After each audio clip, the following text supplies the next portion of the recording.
नमस्कार, जनतंत्र टीवी देख रहे हैं आप। मैं हूं आपके साथ कोमल गंगा। शुरुआत करेंगे 5 के प्राइम टाइम की।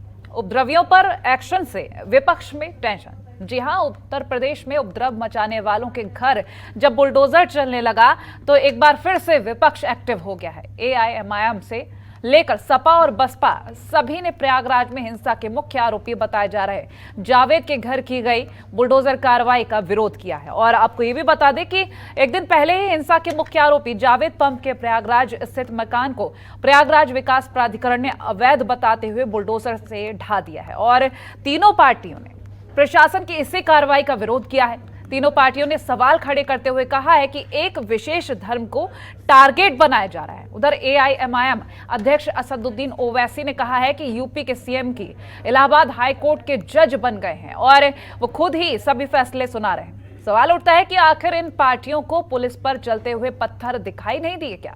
आखिर उपद्रवियों का साथ देकर क्या संदेश दे रही हैं पार्टियां? सवाल सत्ता पर काबिज सरकार और प्रशासन से भी है कि आखिर कैसे रातों रात एक मकान प्रशासन के लिए अवैध हो जाता है और अगले दिन ही उस पर बुलडोजर भी चल जाता है। आज इसी मुद्दे पर करेंगे चर्चा, लेकिन उससे पहले नेताओं की बयानबाजी क्या हो रही है वो सुनिए।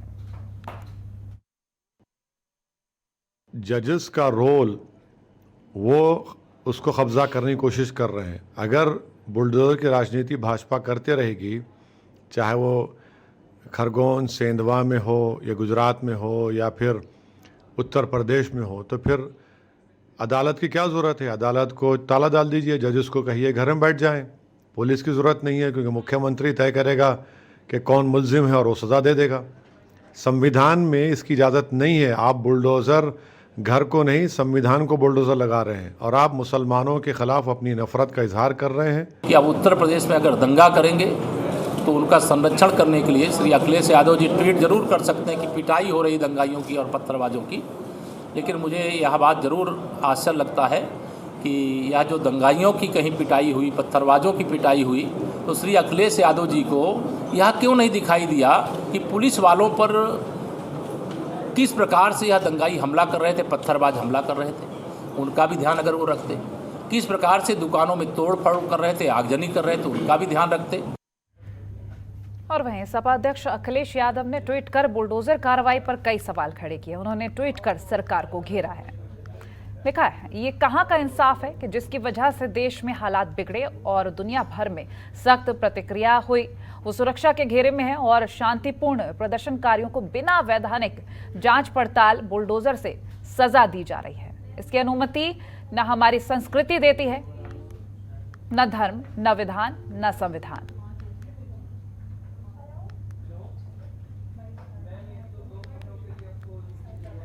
और ये अगला ट्वीट है, अब अजायब घर में ले जाकर रख दो इंसाफ की तराजू को, और 2 ऐलान हुक्मरानों ने ही ले लिया है कानून हाथों में।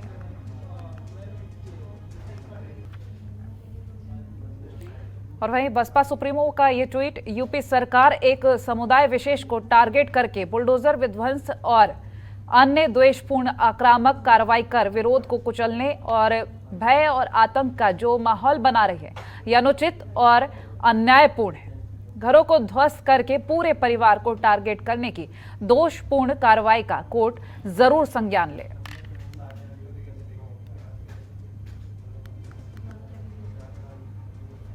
यह अगला ट्वीट, सरकार द्वारा नियम कानून को ताक पर रखकर आपाधापी में किए जा रहे बुलडोजर विध्वंसन कार्रवाइयों में न केवल बेगुनाह परिवार पिस रहे हैं, बल्कि निर्दोषों के घर भी ढह रहे हैं। इसी क्रम में पीएम आवास योजना के मकान को भी ध्वस्त कर देना काफी चर्चा में रहा। ऐसी ज्यादती क्यों?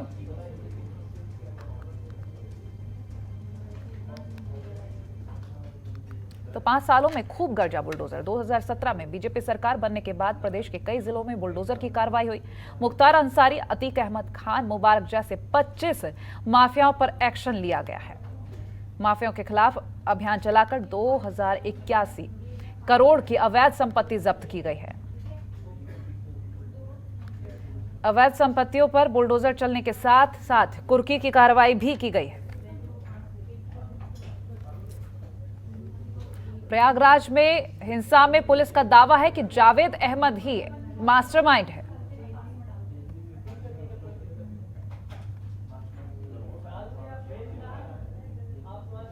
थाना करेली के जेके आशियाना में 39C 2A/1 में जावेद अहमद का मकान था।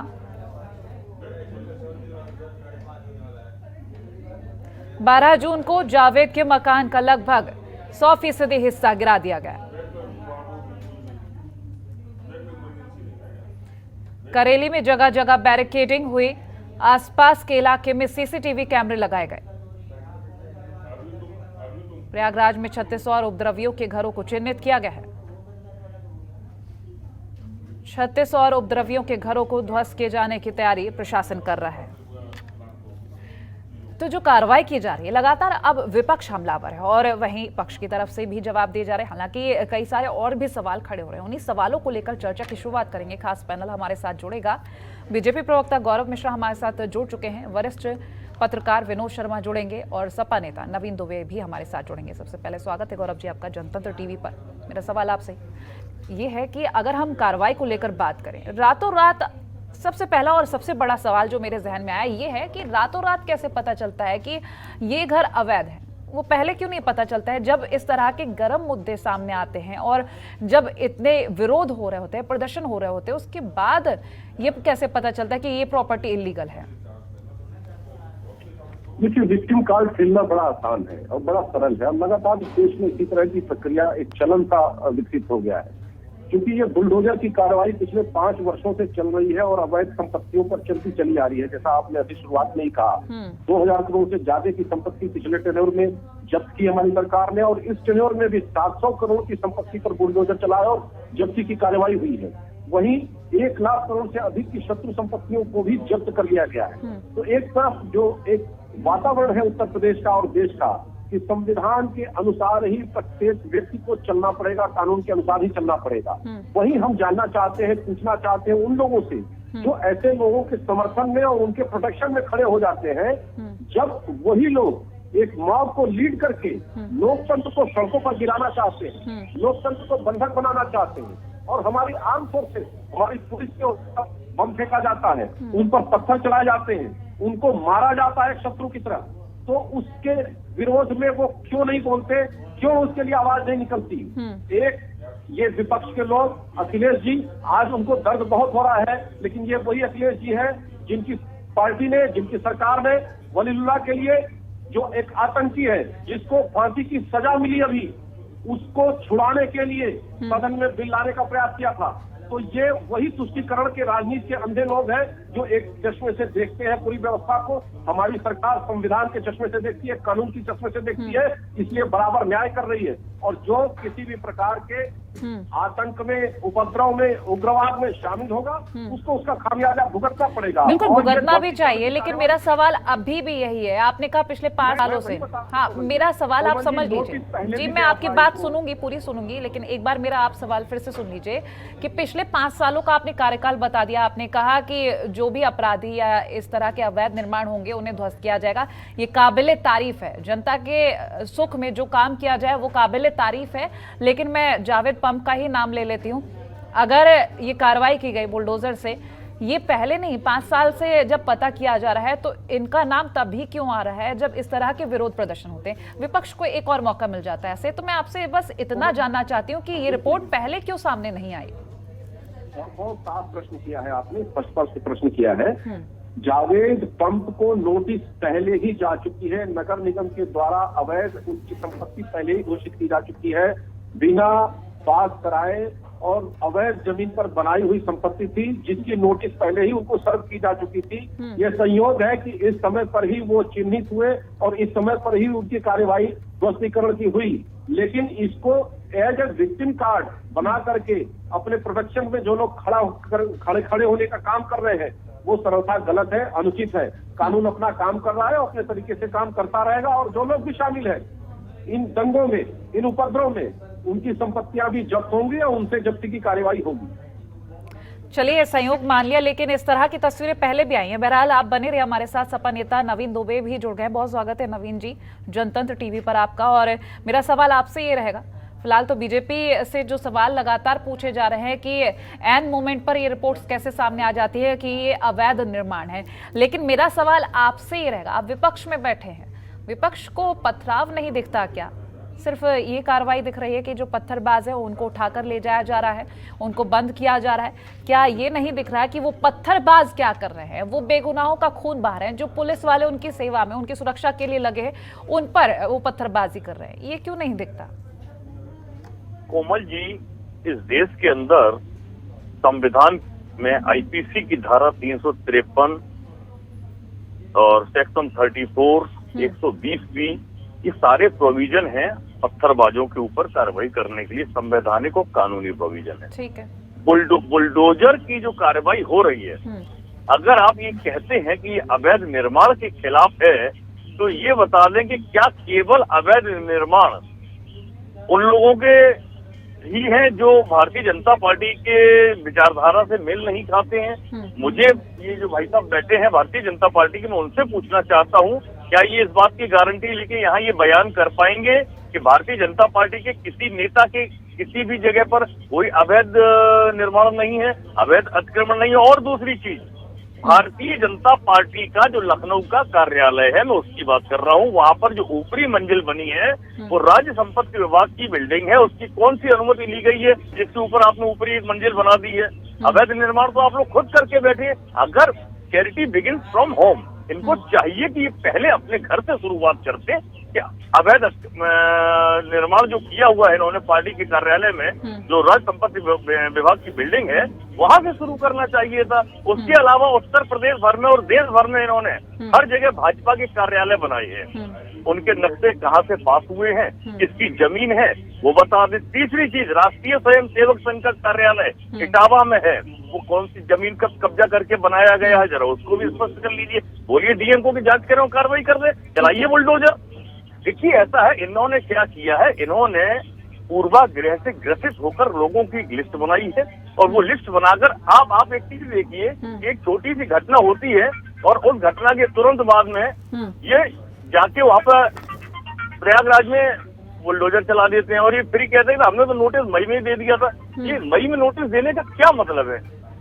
आपने मुझे ये बताइए, आपसे मैंने जो सवाल किया, आपने चलिए ये वाली जानकारी जो दी है बहुत अच्छी है, हमें जानकर ऐसा कुछ नया अनुभव वैसे तो नहीं हो रहा, लेकिन फिर भी आपने ये जो जानकारी दी है अच्छी बात है। आपने उन दर्शकों को ये जानकारी दी शायद जिन्हें नहीं पता होगा, लेकिन मेरा सवाल अभी भी वही है कि जो पत्थरबाजी कर रहे हैं उसको लेकर एक भी तथ्य सामने नहीं आया विपक्ष की तरफ से। ये जरूर कह दिया गया जो बुलडोजर की कार्रवाई हो रही है, ठीक है, आपने कहा नोटिस को लेकर, आपने कहा कि लोगों पर कार्रवाई हो रही है, आपने तमाम सवाल उठाए बीजेपी पर, मैं आपकी बात मानती हूं, लेकिन उन पुलिस वालों का क्या, उन जवानों का क्या जो उनकी सुरक्षा में ही खड़े थे, उनके सिर पर पत्थर मारे गए, उनकी सुरक्षा का क्या? इन पत्थरबाजों के लिए क्या कहेंगे आप? देखिए, निश्चित तौर पर ये देश संविधान और कानून से चलता है। प्रशासनिक चूक थी, वहां पर प्रशासनिक व्यवस्था गड़बड़ाई हुई थी, ठीक माना, चलिए, जिसके कारण इनका सिस्टम खराब रहा। अगर इनका प्रशासनिक व्यवस्था सही, दोबारा से कॉल आ गई आपके यहाँ से, एक सेकंड, वीडियो डिस्कनेक्ट हो गया था। मैं वही कह रहा था कि इनका जो प्रशासनिक सिस्टम है उसका फेलियर हुआ है। सबसे बड़ी चीज ये है, इन्होंने अपने प्रशासनिक सिस्टम में सुधार नहीं किया। अगर ये सुधार कर लिए हो, अगर उन पत्थरबाजों ने पत्थर इकट्ठा करके रखे थे, देसी बम बनाकर रखे थे, पूरी प्लानिंग की हुई थी, तो इसमें प्रशासनिक चूक आप बता रहे हैं? कोई अगर पहले से तैयारी करके बैठा है, इसमें प्रशासनिक चूक बता रहे हैं आप? अगर कोई पिट रहा है वहां पर बेगुनाह, तो प्रशासनिक चूक है। ये पत्थरबाजों की कोई गलती नहीं है क्या? जो चैट सामने आ रही है, चैट शायद आपने भी देखी होंगी, वो चैट्स जो सामने आ रही हैं, हाशमी की जो चैट सामने आई है और कई और भी मास्टरमाइंड्स की जो चैट सामने आई है, उसमें बकायदा फोटोज भेजे गए हैं, बकायदा ये लिखा गया है कि दुकानें बंद करवा दी गई हैं।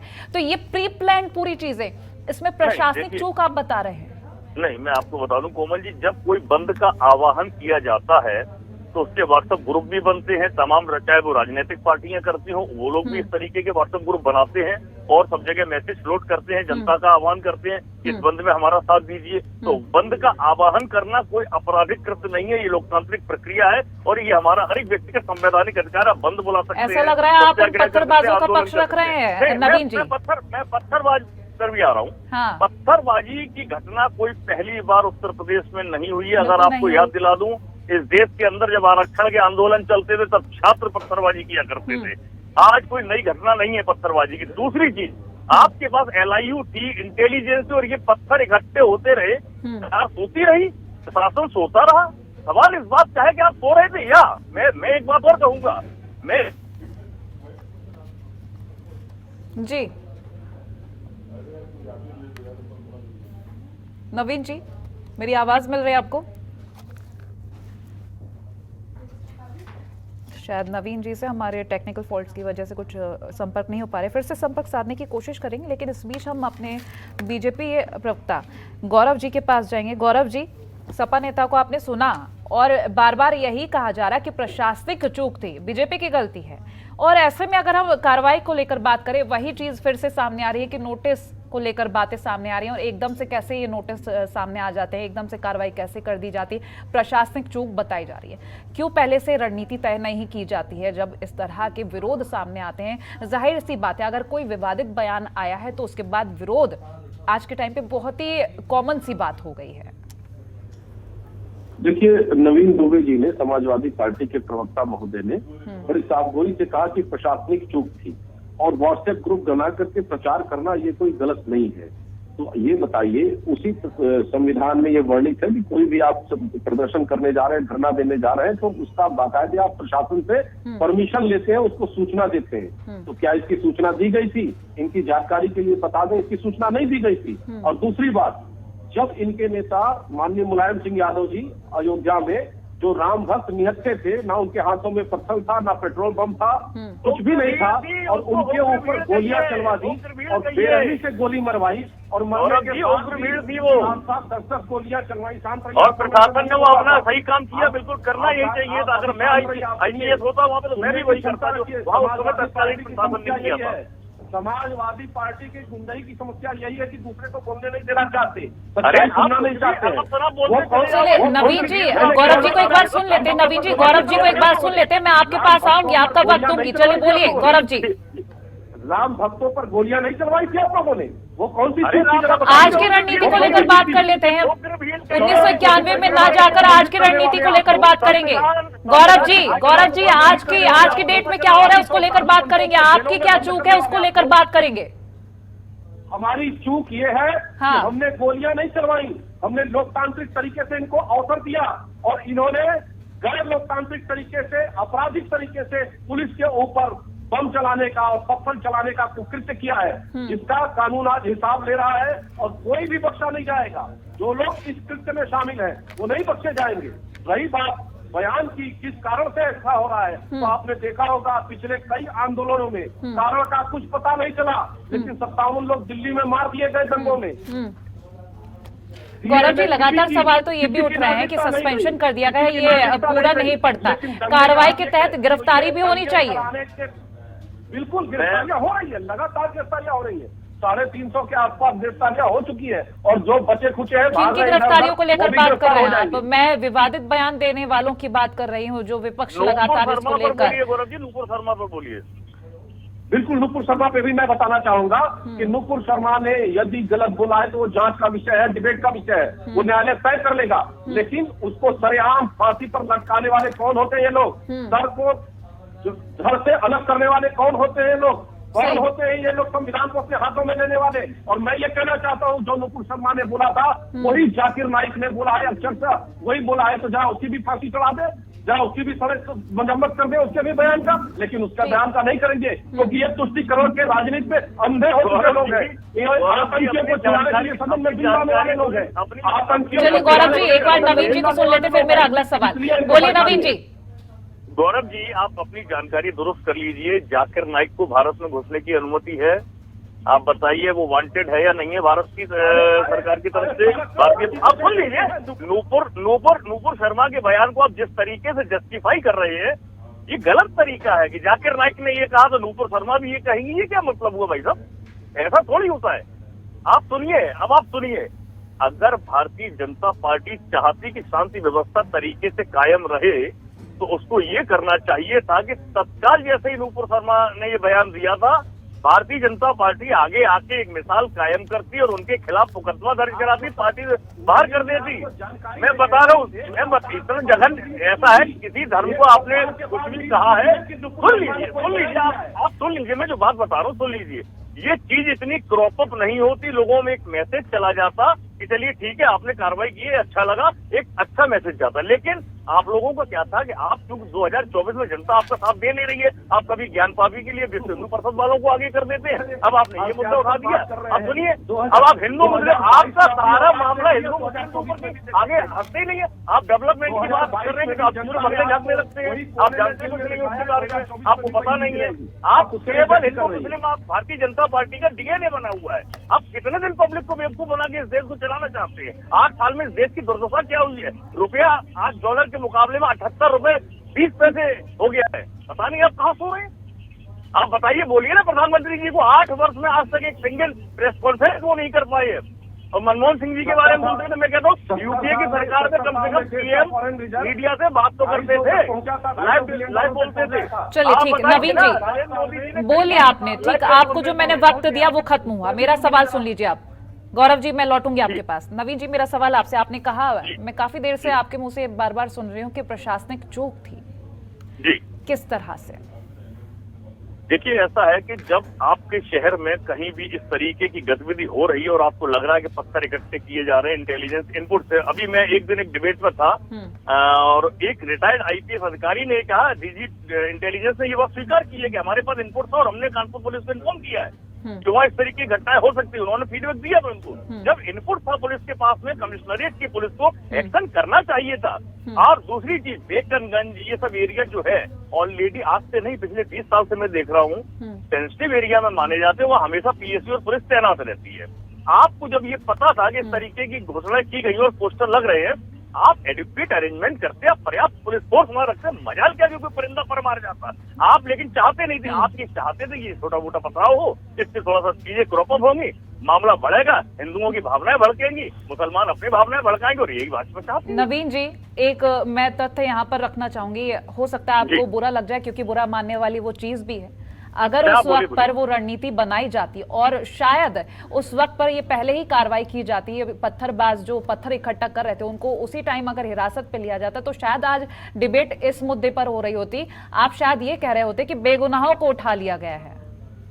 देखिए, ऐसा है, हम आज भी कह रहे हैं, जो शरारती तत्व होते हैं, आप एक चीज हमेशा देखिए, मैंने तमाम दंगों में देखा है, राह चलता आदमी किसी और काम से जा रहा होता है, बाहर का आदमी होता है, उसे उठा के पुलिस। गौरव जी, इनके बाद मैं आप ही के पास आ रही हूँ, आप ही का वक्त है, शांत होकर सुन लीजिए जरा। जो वास्तविक तत्व इस तरीके के एलिमेंट्स होते हैं, जो इस तरीके की चीजों को करते हैं, वो सबसे पहले भाग जाते हैं, वो आपकी गिरफ्त में कभी आते नहीं है। ये सच्चाई है और ये बात पुलिस भी जानती है, प्रशासन भी जानते हैं, गौरव जी आप भी जानते हैं। लेकिन अब अपनी पीठ थपथपाने के लिए कुछ तो करना पड़ेगा। जो आदमी सामने मिला, उठा के अरेस्ट कर दिया, जेल भेज दिया। अभी आप एक चीज देखिए, दूसरी चीज, आपका बुलडोजर क्या केवल अवैध निर्माण आपको उन्हीं लोगों का क्यों दिखाई दे रहा है, बाकी लोगों का क्यों नहीं दिखाई दे रहा? मेरे गौरव जी, एक सरल सा सवाल, आप जवाब दे दीजिए, ये कह दीजिए इस मंच पर कि भारतीय जनता पार्टी के किसी नेता का कोई अवैध निर्माण नहीं। चलिए गौरव जी, पहले नवीन जी का जवाब दे दीजिए, फिर मेरा सवाल आपके लिए। मैं दे देता हूँ। कोमल जी, आपने बहुत महत्वपूर्ण प्रश्न उनसे उठाया था, उन्होंने सही जवाब नहीं दिया, गोल मोल करके इधर उधर घुमा दिया। लेकिन हम नवीन जी का जवाब जरूर देना चाहेंगे कि भारतीय जनता पार्टी की चल रही पूज्य योगी आदित्यनाथ जी की सरकार ने बिना भेदभाव के सभी लोगों के ऊपर बुलडोजर चलाया है और संपत्ति जब्ती का काम किया है, बशर्ते ये जा करके उसकी प्रॉपर सूचना ले। आजमगढ़ में, अम्बेडकर नगर में, पश्चिम में जितने अपराधियों की सूची बनी थी, 34 अपराधियों की, सबकी संपत्तियां जब्त हुई है, चाहे वो हिंदू हो, चाहे मुसलमान हो, चाहे किसी भी धर्म के रहे हो, उसकी सूचना ये एकत्र कर ले। और इन्हें लगता है कि नहीं कोई अपराधी बच गया है, उसकी संपत्ति बची है, तो उसकी बाकायदे उसकी सूचना ये मुख्यमंत्री को दे और थाने में बयान करें। एक सवाल बीच में याद आ गया, प्रयागराज में काजल पांडे की हत्या हुई थी, योगी जी के बिरादरी का अपराधी है, कहाँ बुलडोजर चला है, बताइए मुझे जरा। जवाब पूरा होने दीजिए पहले गौरव जी का, नवीन जी फिर बोल लीजिएगा, क्योंकि आपका सवाल इस तरह से तो समझ में नहीं आ रहा। गौरव जी, नवीन जी ने उन उपद्रवियों के पक्ष में सारे कसीदे पढ़ दिए, लेकिन एक बार भी ये नहीं कहा कि पुलिस पर बम चलाने वाला व्यक्ति अपराधी है। उसके पक्ष में प्रशासनिक चूक, उसके पक्ष में समान। चलिए गौरव जी, वक्त का अभाव है, मेरा आखिरी सवाल आपसे ही फाइनल कमेंट के तौर पर 30 सेकंड में मैं आपका जवाब चाहूंगी कि आखिर ऐसी रणनीति पहले से क्यों नहीं होती। कानपुर से ये हिंसा जब शुरू हुई थी, वहां पर वीआईपी मूवमेंट था और फिर भी उसके बाद इस तरह की तस्वीरें जब सामने आई, विपक्ष लगातार सवाल उठा ही रहा है कि पहले से जो है प्रशासनिक चूक सामने आ रही थी, तो ऐसी रणनीति तय की जाती कि इस तरह के कदम ही ना उठते। जी हाँ, मैं मानता हूं कि और बेहतर इसकी सूचनाएं होनी चाहिए थी, प्रॉपर प्रोटेक्शन होना चाहिए था, लेकिन जिस तरीके से, जिस मोडस ऑपरेंडी और जिस टूल किट के साथ अंजाम दिया जा रहा है, मैं एक छोटा उदाहरण देना चाहती हूँ। पिछली सरकार, इन लोगों ने 5 वर्ष की चलाई थी, पिछली सरकार, और 7,500 दंगे हुए थे। हमारे पिछले 5 वर्ष की सरकार में एक भी दंगे नहीं हुए। और आज भी जिस कम्युनल हार्मनी को ये तोड़ने का प्रयास कर रहे हैं और बढ़ावा देने का प्रयास कर रहे हैं और गृह युद्ध की आग में प्रदेश को झोंकना चाहते हैं, आज भी वो स्थिति नहीं है। प्रशासन बहुत समय रहते हुए पूरे स्थिति को काबू में कर लिया और जो दोषी लोग हैं, जो अपराधी हैं, वो सलाखों के पीछे जा रहे हैं, उनके खिलाफ कार्यवाहियां हो रही हैं। और अब कार्यवाही से ये परेशान है, ये बेचैन है, क्योंकि इनको तुष्टीकरण की राजनीति करनी है। इन्हें वोट बैंक दिखता है, इन्हें विकास नहीं दिखता है। जिस तरीके से उत्तर प्रदेश की अर्थव्यवस्था 10 लाख करोड़ के छोड़ करके गए थे, 23 लाख करोड़ की अर्थव्यवस्था पहुंच गई, उसको कैसे रोका जाए, बर्बाद किया जाए, उस पर काम करने वाले ये लोग हैं,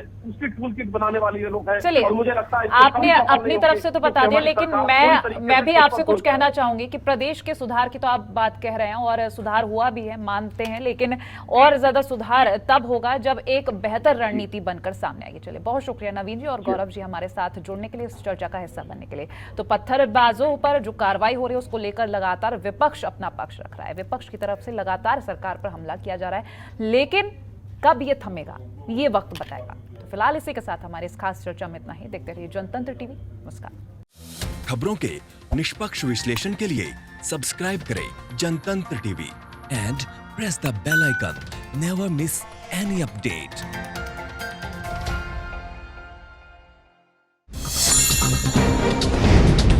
डाउनलोड कीजिए जनतंत्र टीवी ऐप को, जो कि अवेलेबल है गूगल प्ले और ऐप स्टोर पर। अधिक जानकारी के लिए अभी डाउनलोड करें।